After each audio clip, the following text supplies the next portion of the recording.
வணக்கம் நண்பர்களே, நம்ம கருப்பு திரைப்படம் ஒரு பயங்கரமான பிளாக் பஸ்டராக அமைஞ்சிருக்கு. ஸோ நம்ம சூர்யா அவர்களுக்கு ஒரு சூப்பரான கம்பேக், ஒரு சாதாரண கம்பேக்லாம் சொல்ல முடியாது, தாறுமாறான கம்பேக்காகவே அமைஞ்சிருக்கு அப்படின்னு தான் சொல்லி ஆகணும். திரும்ப வரமாட்டேன் தானடா ஆட்டம் போட்டீங்க, வந்துட்டேன்டா. இப்போவே இந்த படம் 300 கோடி ரூபாய் கிராஸ் பண்ணி போயிட்டு இருக்கு. அந்த அளவுக்கு பயங்கரமான பிளாக் பஸ்டராக இருக்கு.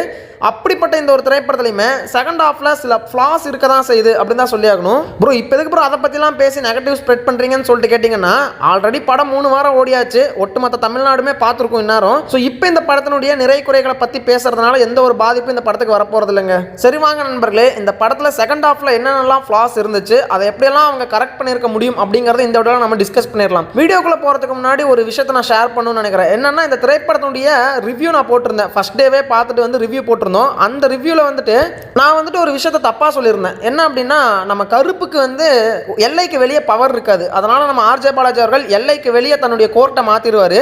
அப்படி அந்த கோர்ட்டை மாற்றுறப்போ பயங்கர ஹை டெக்னாலஜியான ஒரு கோர்ட்டாக அதை மாற்றுவார் இல்லையா. அது ஆக்சுவலாக வந்துட்டு ஐடி பார்க்கு, தற்காலிகமாக ஒரு கோர்ட் வேணுங்கிறதுக்காக அந்த ஐடி பார்க்கை கோர்ட்டாக மாற்றிருப்பாங்க.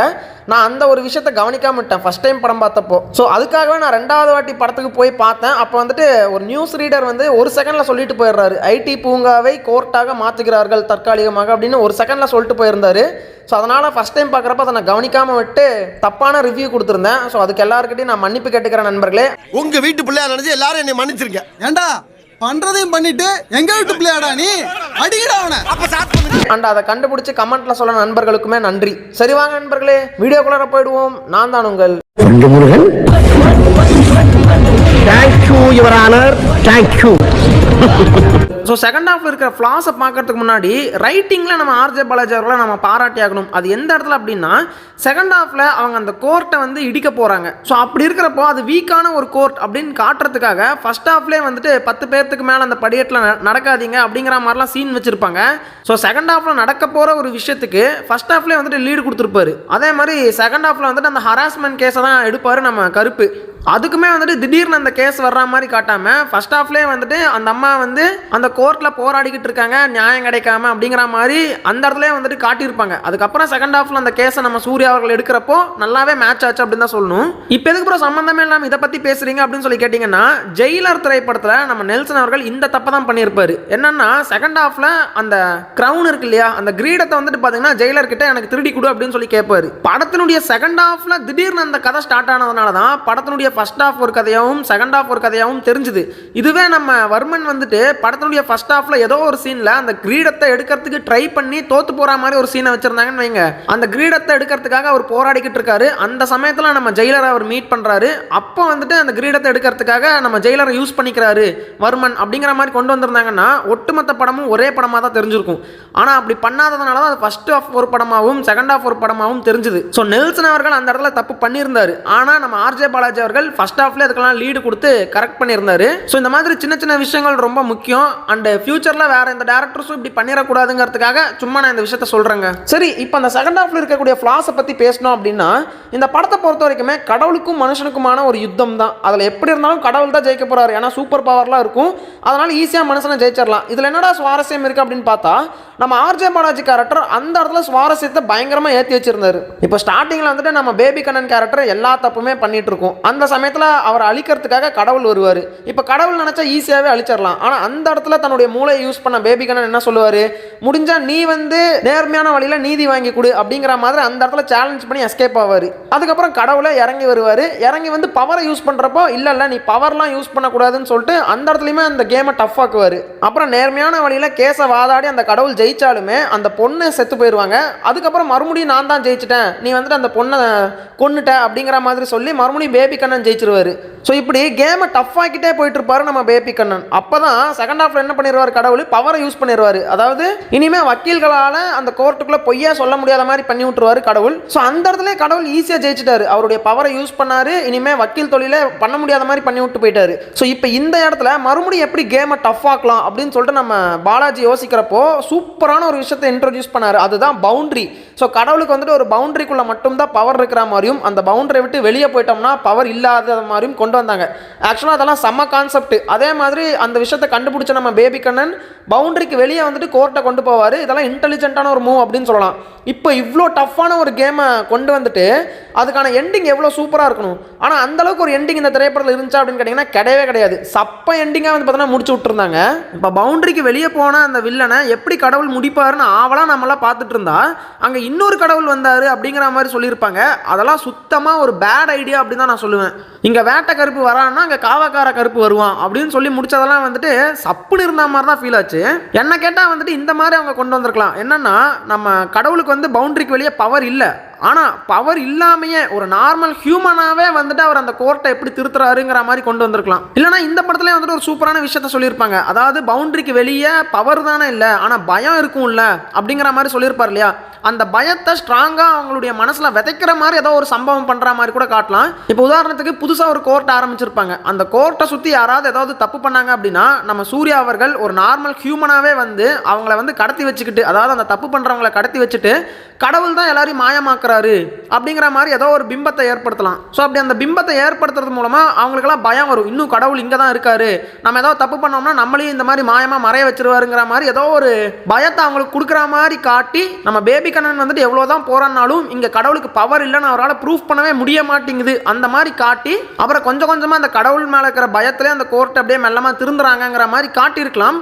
பட் அந்த மாதிரி காட்டாமல் இங்கே காவக்காரன் கருப்பு வந்து எல்லாரும் முன்னாடியும் வந்துட்டு பயங்கரமாக ஆட்டமெல்லாம் ஆடி நம்ம பேபி கண்ணனை கொள்கிற மாதிரி காட்டியிருப்பாங்க.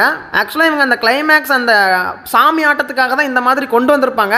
அப்படி அந்த சாமி ஆட்டம் கண்டிப்பாக வேணும் அப்படின்னா ஒன்றுமே இல்லை, நம்ம சூர்யா அவர்கள் வந்துட்டு சிங்கம் சூர்யா மாதிரி வராரு இல்லையா, வந்து நம்ம ஆர்ஜே பாலாஜி அவர்களை அடித்து போட்டு தர இழுத்துட்டு போய் பவுண்டரிக்குள்ளே வந்து அதுக்கப்புறமா ஒரு சாமி ஆட்டத்தை ஆடி கொலை பண்ணுற மாதிரி வச்சிருந்தா கூட அதுவுமே கன்வின்சிங்காக இருந்திருக்கும். ஏன்னா பவுண்டரிக்குள்ளே வந்தக்கப்புறம் கருப்புக்கு மறுபடியும் பவர் வந்துடும் இல்லையா. இப்போ அந்த இடத்துல வந்துட்டு பார்த்தோன்னா கொலை பண்ணுற மாதிரி காட்டலாம். ஸோ இந்த மாதிரி இன்னும் கொஞ்சம் ரைட்டிங்கை கன்வின்சிங்காக கொண்டு போயிருந்தாங்க அப்படின்னா ஒரு சப்புன்னு இருந்திருக்காது எண்டிங். என்னடா இது இந்த சாமி இல்லைனா இன்னொரு சாமி வரப்போகுது, இவன் மறுபடியும் கோர்ட்டை மாற்றினா அங்கே வேற சாமி வரப்போகுது அப்படிங்கிற மாதிரி சப்புன்னு இல்லாமல் சாமி வந்து இன்டெலிஜென்ட்டாக யோசிச்சு ஒரு விஷயத்த பண்ணி மக்களை மறுபடியும் காப்பாற்றிட்டாரா அப்படிங்கிற ஒரு திருப்தி வந்து கிடைச்சிருக்கும். அதுவும் வந்துட்டு அந்த முக்கியமான பாயிண்ட் பேஜ் நம்பர் 6 இருக்குன்னு நம்ம த்ரிஷா சொல்லுவாங்க இல்லையா, அந்த சீனெல்லாம் வந்துட்டு பக்கா ரோஸ்ட் மெட்டீரியல் அப்படின்னு தான் நான் சொல்லுவேன். இந்த படம் நல்லா ஓடிருச்சு, அதனால் அதை யாரும் கண்டுக்கல. ஒருவேளை இந்த படம் வந்துட்டு ஒரு ஆவரேஜான படமாக அமைஞ்சிருந்தா கூட அந்த சீனெல்லாம் வச்சு செஞ்சுருப்பாங்க. அதாவது எல்லைக்கு வெளியே சாமிக்கு பவர் இல்லை, ஆனால் சாமி மேலே எல்லாருக்கும் பயம் இருக்குது அப்படிங்கிற விஷயத்தை காட்டுறதுக்காக தான் அப்படி ஒரு சீன் எடுத்து வச்சுருப்பாங்க. ஆனால் அந்த மாதிரி எடுக்காமல் கொஞ்சம் வேறு யோசிச்சு பண்ணியிருந்தாங்கன்னாவே பெட்டராக கிடச்சிருக்கும். ஆனால் அந்த பேஜ் நம்பர் 6ன்னு சொல்லிட்டு ஒரு சீன் ஒன்று வச்சுருப்பாங்க. அந்த சீனெல்லாம் வந்துட்டு சத்தியமாக ஒரு பக்கா ரோஸ்ட் மெட்டீரியல் தான். அதுக்கப்புறமா கிளைமேக்ஸில் அந்த இறந்து போன பொண்ணு வந்து அந்த கடையில் உட்காந்து பிரியாணி சாப்பிட்ற மாதிரி ஒரு ஷாட் வச்சிருப்பாங்க. அது வந்துட்டு டோட்டலாகவே ஒரு அன்வான்டான சீன் அப்படின்னு தான் நான் பார்க்குறேன். ஏன்னா படத்துடைய ஃபர்ஸ்ட் ஹாஃப்ல அந்த பொண்ணு என்ன சொல்லியிருப்பாங்கன்னா, இந்த மாதிரி நான் ஒரு நாளாவது உட்காந்து அந்த கடையில் பிரியாணி சாப்பிடணும்னு ஆசைப்படுறேன் அப்படின்னு சொல்லியிருப்பாங்க. அப்போ ஆடியன்ஸ் எல்லாம் என்ன நினச்சிருப்போம்னா, எப்படி இருந்தாலும் கிளைமேக்ஸில் அந்த பொண்ணு பிரியாணி சாப்பிட்ற மாதிரி ஒரு ஷாட் வைக்க போறீங்க அதானே அப்படின்னு நானும் கூட நினச்சிட்டு இருந்தேன். ஆனால் அந்த பொண்ணு இறந்து போயிட்டாங்க அப்படின்னு சொன்னப்போ எனக்கே ஷாக்காக இருந்துச்சு. ஓகே, யாரும் ப்ரெடிக்ட் பண்ணாத மாதிரி ஒரு சூப்பரான ட்விஸ்ட்டை வச்சிருக்காங்க அப்படின்னு சொல்லிட்டு யோசிச்சா கிளைமேக்ஸில் மறுபடியும் அதையவே பண்ணி வச்சிருக்காங்க. அதுவும் லாஜிக்கே இல்லாமல் இட்ஸ் ஜஸ்ட் காட் திங்ஸுங்கிற மாதிரி போட்டு முடிச்சிட்டாங்க. என்ன கேட்டால் சிம்பிளாக அந்த பொண்ணினுடைய கல்லறைக்கு போயிட்டு நம்ம த்ரிஷா அவர்கள் ஒரு பூவை வைக்கிற மாதிரி காட்டி கிளைமேக்ஸை முடிச்சிருக்கலாம். அதை விட்டுட்டு அந்த பொண்ணு பிரியாணி சாப்பிடணும் போல இருக்குன்னு சொன்னதுக்காகவே தூக்கி அந்த பொண்ணை பிரியாணி சாப்பிட வச்சதுங்கிறது இட்ஸ் டோட்டலி பேட் ஐடியா அப்படின்னு தான் நான் சொல்லுவேன். இப்போ நீங்கள் சொல்லுவீங்க, ப்ரோ இந்த மாதிரி கமர்ஷியல் படத்துலலாம் நீங்கள் லாஜிக்கே பார்க்கக்கூடாது, எதுக்கு லாஜிக்லாம் பார்க்குறீங்கன்னு சொல்லிட்டு கேட்பீங்க. ஆக்சுவலாக ஸ்டண்ட் வைஸ் லாஜிக் பார்க்கக்கூடாது, அது நான் ஒத்துக்கிறேன். இப்போ உதாரணத்துக்கு வந்துட்டு அந்த எஸ்யூவி கார் அப்படியே ரெண்டாக பொழந்து கட்டுவார் நம்ம கடவுள். அப்போ வந்துட்டு ஓகே, இவர் கடவுள், இவர் சூப்பர் பவர் இருக்குது, ஸோ அதனால் அந்த காரை ரெண்டாக பொழப்பார், என்ன வேணா பண்ணுவார் அப்படின்னு சொல்லிட்டு அதை லாஜிக்கலாக ஏற்றுக்கலாம். அதே மாதிரி ஒரு மெட்ரோ ட்ரெயின் ஃபைட் வரும், அப்போ வந்துட்டு மெட்ரோ ட்ரெயினையே உடச்சி ஒருத்தனோட தலை வெளியே வந்து நிற்கும், அந்த அளவுக்கு அந்த அடி விழுகும், அது கூட ஓகே, அதெல்லாம் அந்த இடத்துலலாம் லாஜிக் பார்க்க வேண்டியதில்லை, ஏன்னா அது கடவுள் அப்படின்னு சொல்லிட்டு விட்டுறலாம். ஸோ இந்த மாதிரி ஸ்டண்ட் வைஸ் லாஜிக் நான் பார்க்கவே மாட்டேன். எந்த கமர்ஷியல் படத்துக்குமே ஹீரோ அடிக்கிறாரு 10 அடி தள்ளி போய் வில்லன் விழுகிறான்னா நான் okay, it's a commercial film அப்படின்னு சொல்லிட்டு நான் விட்டுருவேன். ஆனால் ஸ்கிரிப்ட் வைஸ் லாஜிக்கே எல்லாமே எடுத்துட்டு அந்த இடத்துல லாஜிக்கே பார்க்கக்கூடாதுன்னு சொல்கிறது சுத்தமாக நியாயமே இல்லை. இந்த படத்தில் நம்ம பேபி கண்ணன் கேட்பாரு, ஒரு பேபி கண்ணனுக்கே இத்தனை சாமி வரீங்களே, அப்போ எத்தனை கோர்ட் இருக்கு, அங்கே எத்தனை பேபி கண்ணன் இருப்பா, அப்போ அவங்களெல்லாம் அழிக்கிறதுக்கு எத்தனை சாமிடா வருவீங்கன்னு கேட்பாரு. ஸோ இந்த படத்தில் வரக்கூடிய லாஜிக்கை வச்சு பார்த்தோம் அப்படின்னா எல்லா எல்லைக்குமே வந்துட்டு ஒவ்வொரு கருப்பு சாமி இருக்காரு அப்படின்னா அந்தந்த எல்லையில் இருக்கக்கூடிய கருப்பு சாமி போய் அவங்களெல்லாம் அழிச்சாவே இந்த தமிழ்நாட்டில் ஒரு பேபி கண்ணன் கூட இருக்க மாட்டான். ஸோ இந்த படத்தில் காட்டின இந்த லாஜிக்கை நம்ம அக்செப்ட் பண்ணிட்டோம்னா இந்த படத்துக்கு பார்ட் 2 தேவையில்லை. ஏன்னா பார்ட் 2 வந்துட்டு கருப்பு விசஸ் வெள்ளைன்னு சொல்லிட்டு போடுறாங்க. ஸோ அங்கே வெள்ளையை அழிக்கிறதுக்கு கருப்பு வராரு, அதாவது சாமி வராரு, வெள்ளையை அழிச்சிருவாரு. அதே மாதிரி வேற எங்கேயாவது அந்த எல்லை பவுண்டரி விட்டு ஓடனா இன்னொரு பவுண்டரியில் இருக்கக்கூடிய சாமி வருவார். இப்படி தமிழ்நாடு ஃபுல்லாக எங்கே போனாலும் அந்தந்த எல்லையில் சாமி இருக்க தான் போகிறாங்க. இப்படி மட்டமான ஒரு ஸ்கிரிப்டாக தான் அது வந்து நிற்கும். இந்த லாஜிக்கை நம்ம அக்செப்ட் பண்ணோம்னா சார் அதெல்லாம் விடுங்க. இந்த கமர்ஷியல் படத்தில் லாஜிக் பார்க்காதீங்கன்னு சொல்றீங்க. அது ஒரு லிமிட்டா சொன்னா பரவாயில்ல. எந்த சீனுக்குமே நம்ம லாஜிக் பார்க்காம விட்டா டைரக்டர் வந்து இஷ்டமேனிக்கு படம் எடுக்கலாம். இப்போ நான் வந்துட்டு ஃபியூச்சர்ல ஒரு படம் எடுக்கிறேன்னு வைங்களேன், இந்த லாஜிக் பார்க்க கூடாதுன்னு சொல்ற கும்பலுக்கெல்லாம் நான் ஒரு சீன் சொல்றேன், அது உங்களால அக்செப்ட் பண்ண முடியுதான்னு மட்டும் பாருங்க. ஒருவேளை பிகில் திரைப்படத்தை நான் எடுத்திருந்தேன்னா எப்படி தெரியுமா எடுத்திருப்பேன்? ஃபிளாஷ்பேக்ல வந்துட்டு தமிழ்நாடு டீமுக்காக நம்ம பிகில் ப்ளே பண்ணுவார். அப்படி பிகில் வந்துட்டு விளையாடிட்டு இருக்கிறப்போ அவருடைய காலில் சுளுக்கு பிடிச்சிக்குது, இன்னும் 2 கோல் போடணும், அப்பதான் டீம் வின்னு. அந்த சமயத்தில் பிகிலுக்கு சுளுக்கு பிடிச்சி வெளியே போய் உட்காந்துடுறாரு. சரி இப்போ என்னடா பண்ண போறாங்க அந்த டீம் மெம்பர்ஸ் பிகில் இல்லாம அப்படின்னு சொல்லிட்டு ஈகரா வெயிட் பண்ணிட்டு இருக்கிறப்போ திடீர்னு சப்ஸ்டியூட் பிளேயர் ரொனால்டோ வராரு. அந்த இடத்துல ஒரு ட்விஸ்ட் என்ன அப்படின்னா, இந்த மாதிரி பிகிலோடைய ப்ரீவியஸ் மேட்ச் எல்லாம் ரொனால்டோ பார்த்துருக்காரு. பார்த்துட்டு பிகில் கிட்ட அவரே வந்து இந்த மாதிரி உங்கள் டீமில் நான் ஒரு வாட்டி விளாடணும், உங்கள் கூட சேர்ந்து விளாடணும்னு ஆசைப்படுறேன்னு அவர் கேட்டிருக்காரு. சரி இந்த மேட்ச் நீங்கள் சப்ஸ்டியூட்டாக இருங்க, அடுத்த மேட்ச் வந்து ஜாயின் பண்ணுங்க அப்படின்னு சொல்லிட்டு பிகில் சொல்லியிருக்காரு. ஸோ அப்படி சப்ஸ்டியூட்டாக உட்காந்துருக்கிற பிளேயரான ரொனால்டோ வந்து அந்த மேட்சை ஜெயிச்சு கொடுக்குறாரு. ஸோ இந்த மாதிரி நான் ஒரு சீன் வச்சேன்னா நீங்கள் ஏற்றுப்பீங்களா? இப்போ நான் ரொனால்டோவை ஸ்க்ரீனில் காட்டுறப்போ தேட்டரில் பயங்கரமாக விசில் அடிப்பாங்க, பயங்கரமாக கத்துவாங்க, செலிப்ரேட் பண்ணுவாங்க. ஆனால் படம் முடிஞ்சிட்டு வந்து பார்த்தா தான் தெரியும் இது ஒரு குப்பை படம்னு சொல்லிட்டு. இப்படி ஒரு சீனை எடுத்துட்டு இது வந்து கமர்ஷியல் படம் ப்ரோ, நீங்க வந்து லாஜிக்கலா பார்க்க கூடாதுன்னு சொன்னா என்ன செருப்பு கழட்டி அடிப்பீங்களா அடிக்க மாட்டீங்களா? இப்போ நான் ஒரு கேவலமான சீன் சொன்னேன் இல்லையா, அதுக்கு ஈக்குவலான ஒரு சீன் தான் இந்த வேட்டை கருப்புக்கு பதிலாக காவக்கார கருப்பு வந்தது. இந்த மாதிரி லாஜிக் பார்க்க கூடாது ப்ரோ, இது கமர்ஷியல் படம் ப்ரோங்கிற முட்டு தயவு செஞ்சு அது ஒரு லிமிட்டா வச்சுக்கோங்க.